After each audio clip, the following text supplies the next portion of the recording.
One of the reasons why I absolutely love working in cafes is because of the atmosphere. I love working in spaces where I can see that other people are also getting on with something. They've got their heads down, they're revising, they're studying, and I like that sort of buzz and I like that atmosphere. However, I find that working in cafes can also sometimes cause me to be a procrastinator, and it can cause me to actually not be as productive as I want to be. So I've picked out 8 tips I'm going to be sharing with you today to help you banish procrastination in cafes and work as productively as possible as soon as you get there.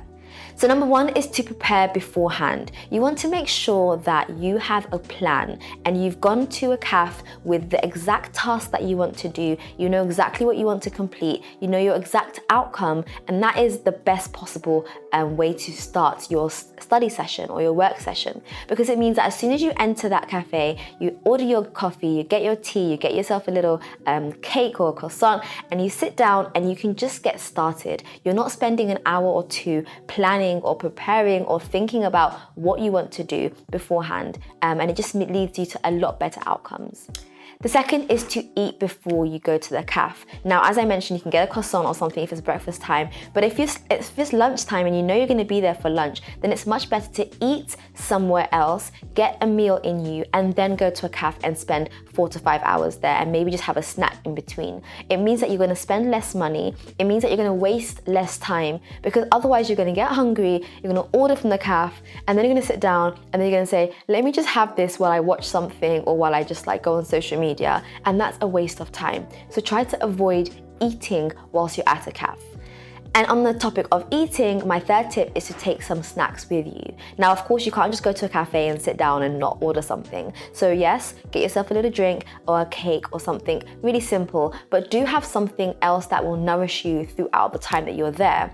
I would recommend studying in a cafe for 3 to 4, 5 hours maximum. And in that time, you want to make sure that you are nourishing yourself. So that could be taking a bottle of water, that could be some nuts, a banana, a small snack, just something that you can kind of nibble on as you are studying and as you are working to maintain that focus and to kind of banish that hunger until you go back home and you can have a proper meal.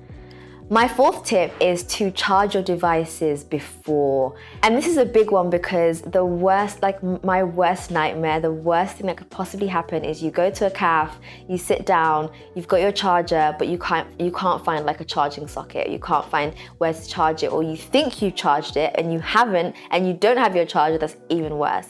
And I've been in that situation before, and I've just been so frustrated by it, because you really have the best intentions, but because you haven't prepared well enough, you haven't charged your devices, your iPad, your headphones, whatever it is that you need. And so you're now in a situation where you actually don't have the tool that you need to work. And so you will either just end up saying, forget it, I'm just gonna go on my phone, have a little chat, or you just won't get any work done. And that is obviously the least productive thing that you can do. So make sure that all your devices are charged before you leave the house, and double check it.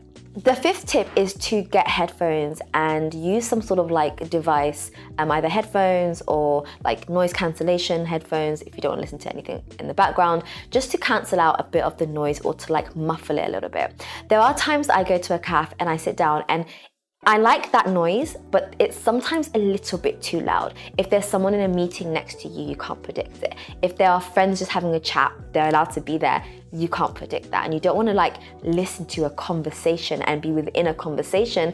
You want to just have that muffled noise.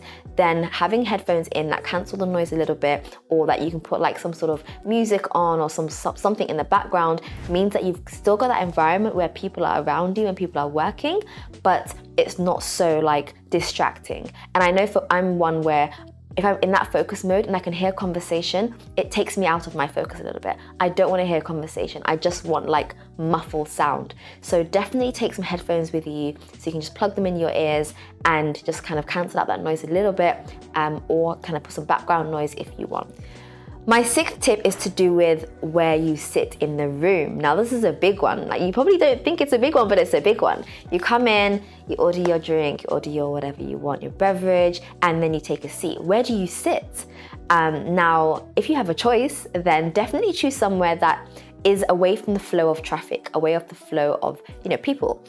So if it's near the stairs, try to avoid that. If it's near a bathroom, near the toilets, try to avoid that. If it's near like where you order food, avoid that as well. Just because it's those areas where people are going to huddle, and they might knock over your laptop or your drink, they might stand and have a conversation, and they're allowed to do all of those things. But because you want to be in your focus mode, because you want to get on with something, you don't want to be in that zone. So I recommend if you can go upstairs, find a corner where there are still people around you, but it's away from where anyone is going to kind of pass across or behind you, or like say, so excuse me, and you kind of have to keep moving, and it will distract you and take you away from your flow. So as I said, if you have the choice for where to sit, choose carefully, choose somewhere where you won't be disturbed and you can just very nicely kind of get on with it, and not be pushed around and break your focus. My 7th tip is to use Do Not Disturb on your phone.